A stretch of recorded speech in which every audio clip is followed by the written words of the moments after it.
students, welcome to Rajni tutorial. Good morning, good afternoon and good evening. आज हम लोग structure of cell के बारे में जानेंगे। तो चलिए अपना टॉपिक स्टार्ट करते हैं।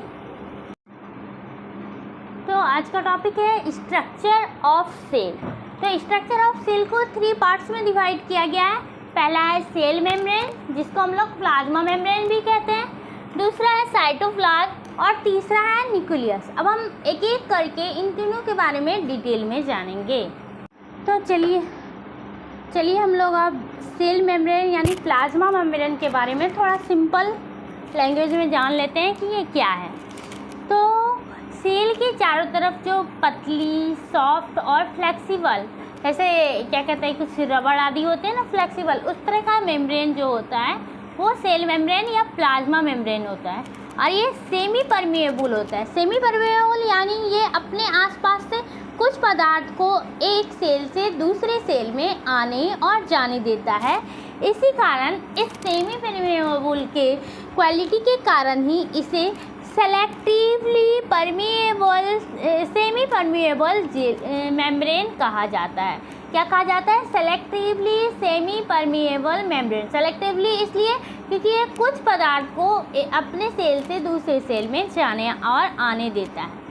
जब हम लोग इलेक्ट्रॉन माइक्रोस्कोप की मदद से इसको देखते हैं तो ये प्लाज्मा मेम्ब्रेन, जिसको हम लोग सेल मेम्ब्रेन भी बोल रहे हैं, ये डबल मेम्ब्रेन को दिखाता है, यानी दोहरी परत इसमें दिखाई देती है। और ये जो दोहरी परत होती है ये किससे बनी होती है? प्रोटीन और लिपिड से।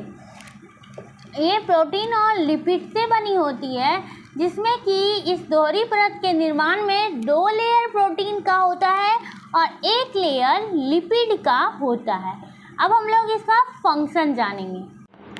फंक्शन सेल मेम्ब्रेन का पहला फंक्शन है it acts as a limiting membrane, यानी कि यह एक सीमित झिल्ली का कार्य करती है। जैसे मैंने पिछले वीडियो में आप लोगों को अमीबा के बारे में बताया था, उसका बाहरी लेयर सूडोपोडिया था, वो भी बिल्कुल सेल मेम्ब्रेन की तरह ही होता है, लेकिन वो लिमिटिंग नहीं होता, मतलब वो सीमित नहीं होता। वो क्या था, अपना आकृति जो है इरेगुलरली चेंज कर रहा था, उसका शेप और साइज बदल रहा था। बट सेल मेम्ब्रेन का ये क्वालिटी होता है कि इसका जो मेम्ब्रेन होता है, इसका जो बाहरी लेयर होता है वो लिमिटिंग होता है, वो निश्चित होता है, वो कभी भी बदलता नहीं है। दूसरा पॉइंट है it helps the cell to maintain a definite shape, क्योंकि इसका मेम्ब्रेन लिमिटिंग होता है, कभी बदलता नहीं है, इसलिए ये क्या करता है, सेल को एक निश्चित शेप देने में मदद करता है। इस मतलब ये जिस सेल में पाया जाएगा उसका शेप और साइज दोनों ही फिक्स होगा, वो कभी बदलेगा नहीं। थर्ड पॉइंट है इट प्रोवाइड्स मैकेनिकल सपोर्ट, ये कोशिका को यांत्रिक सहायता भी प्रदान करता है, उसको एक सपोर्ट सिस्टम की तरह कार्य करता है। लास्ट पॉइंट है it controls the movement of atoms in and out, मतलब ये जो है कुछ अणुओं को अंदर तथा बाहर आने जाने में भी हेल्प करता है। मैंने बताया था आप लोगों को सेल मेम्ब्रेन जो है इसका जो बाहरी लेयर होता है, जिसको हम लोग सेल मेम्ब्रेन बोल रहे हैं, वो सेल मेम्ब्रेन या प्लाज्मा मेम्ब्रेन बोलते हैं, वो सेलेक्टिवली सेमी परमिएबल मेम्ब्रेन होता है। मतलब ये कुछ पदार्थ को अपने अंदर से दूसरे सेल में जाने और आने देता है, इसलिए इसको सेलेक्टिवली परमिएबल मेम्ब्रेन भी कहा जाता है। ऑब्जेक्टिव में भी ये क्वेश्चन उठ सकता है कि cell membrane selectively permeable membrane क्यों है? क्योंकि ये सेलेक्टिवली एटम्स को अपने सेल से दूसरे सेल में आने और जाने देता है। अब हम लोग दूसरा स्ट्रक्चर ऑफ सेल के बारे में जानेंगे, साइटोप्लाज्म। मैंने 3 स्ट्रक्चर ऑफ सेल बताया आप लोगों को, सेल मेम्ब्रेन जिसको प्लाज्मा मेम्ब्रेन भी कहते हैं, दूसरा साइटोप्लाज्म और तीसरा न्यूक्लियस। तो अब हम लोग साइटोप्लाज्म के बारे में जानेंगे। Cytoplasm it present between cell wall and nucleus, मतलब ये सेल वॉल और न्यूक्लियस के बीच में पाया जाता है। ये कैसा होता है? तो डेंस होता है, ट्रांसल्यूसेंट होता है और विस्कस होता है, यानी कि ये जो है गाढ़ा, चिपचिपा और पारभासी होता है। जैसे कि जब हम लोग कच्चे अंडे को फोड़ते हैं तो उसका वाइट वाला हिस्सा जो चिपचिपा जैसा होता है, डेंस भी होता है यानी गाढ़ा भी होता है, ट्रांसलूसेंट भी होता है, उससे आर पार भी दिखाई देता है, और विस्कस मटेरियल भी होता है। उसी टाइप का साइटोप्लाज्म होता है जो कि सेल के अंदर पाया जाता है। लास्ट पॉइंट है, it is not homogeneous matter, मतलब ये समरूप या कोई समांगी, कोई ठोस पदार्थ के रूप में या कोई किसी से मिलता जुलता नहीं होता है। जैसे कि हम लोग एनिमल सेल के फोटो में देखते हैं, ये बाहरी लेयर है जिसके बारे में मैंने बताया था कि इसको हम लोग क्या कहते हैं, सेल मेम्ब्रेन या प्लाज्मा मेम्ब्रेन, और इसके अंदर जो ये सारी चीज़ है यानी कि ये सारे सेल ऑर्गेनेल्स हैं, ये सेल ऑर्गेनेल्स जिसमें तैरते रहते हैं वो है क्या, साइटोप्लाज्म। इसमें न्यूक्लियस पाया जाता है, न्यूक्लियस के अंदर न्यूक्लियस पाया जाता है, एंडोप्लाज्मिक रेटिकुलम पाए जाते हैं, गोल्गी कॉम्प्लेक्स पाए जाते हैं। ये एनिमल सेल का पिक है, मैं आप लोगों को प्लांट सेल का भी पिक दिखाऊंगी, उसमें भी ये सारी चीज़ें पाई जाती है। लेकिन उसमें एक खास पॉइंट होता है कि प्लांट सेल में सेल वॉल प्रेजेंट होता है, बट एनिमल सेल में सेल वॉल अब्सेंट होता है। अब हम लोग न्यूक्लियस के बारे में जानेंगे। न्यूक्लियस स्ट्रक्चर सेल का तीसरा पार्ट था। पहला सेल मेम्ब्रेन जिसको प्लाज्मा मेम्ब्रेन भी बोलते हैं, दूसरा cytoplasm, and last part is nucleus. Simple भाषा में हम लोग न्यूक्लियस को समझते हैं, ये one big round and dense structure between cytoplasm.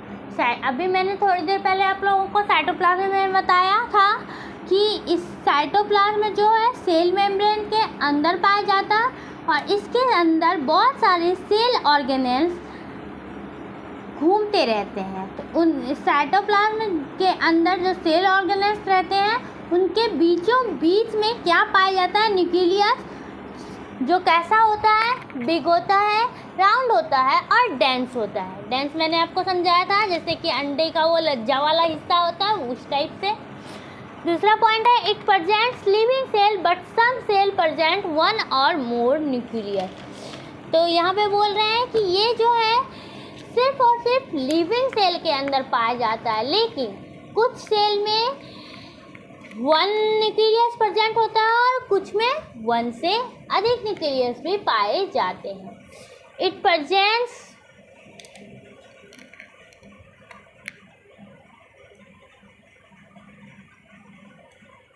Presents two layer membrane.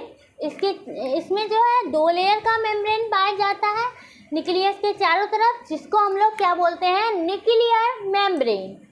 Many nuclear pores are present. अभी मैंने जब फोटो बनाया था एनिमल सेल का, तो उसमें मैंने कुछ इस टाइप से न्यूक्लियस बनाया था। ये था न्यूक्लियर मेम्ब्रेन जो डबल लेयर्ड आपको दिख रहा है, और दूसरा मैंने अभी बताया कि इसमें न्यूक्लियर पोर्स भी प्रेजेंट होते हैं।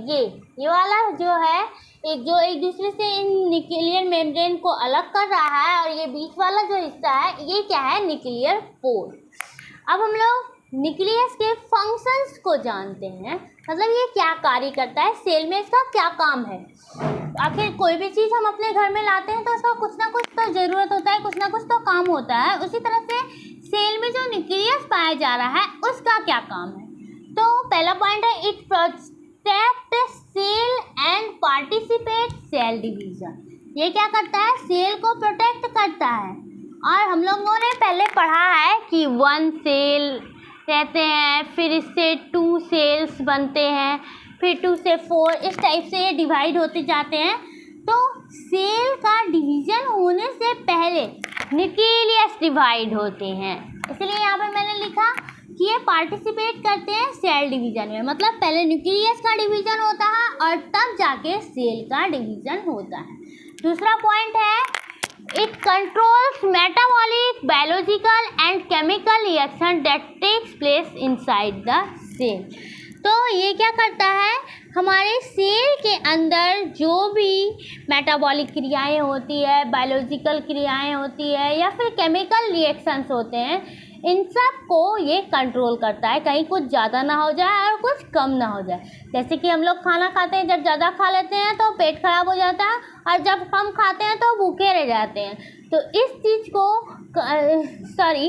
ये मैंने एग्जांपल दिया। तो सेल में जो भी मेटाबॉलिक, बायोलॉजिकल या केमिकल रिएक्शंस होते हैं, इन सब को कंट्रोल कौन करता है? Nucleus. And third point is it determines the development and maturation of cell. ये क्या करता है? कोशिका का विकास और उसके मैच्योर होने में। कोशिका, अभी मैंने बताया कि न्यूक्लियस डिवाइड होके 1 सेल से 2 सेल बनाए, फिर 2 से 4 बनेंगे। इस तरह ये डिवाइड होकर बनाते जाते हैं। लेकिन ये जो नया सेल बना, जैसे कि नया बेबी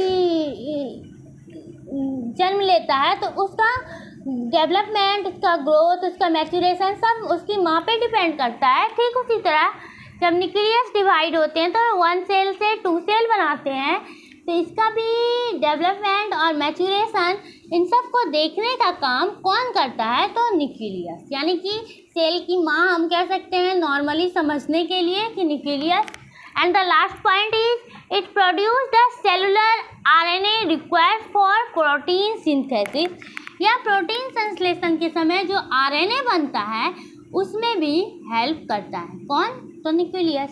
थैंक यू। उम्मीद करती हूँ आपको मेरा ये ट्यूटोरियल अच्छा लगा होगा और मैंने जो स्ट्रक्चर ऑफ सेल्स के बारे में बताया आप लोगों को समझ में आया होगा। अगर आप लोगों को कोई प्रॉब्लम होती है तो मेरे डिस्क्रिप्शन में मेरा नंबर और मेरा ईमेल है, please contact me. Thank you. Please support my channel.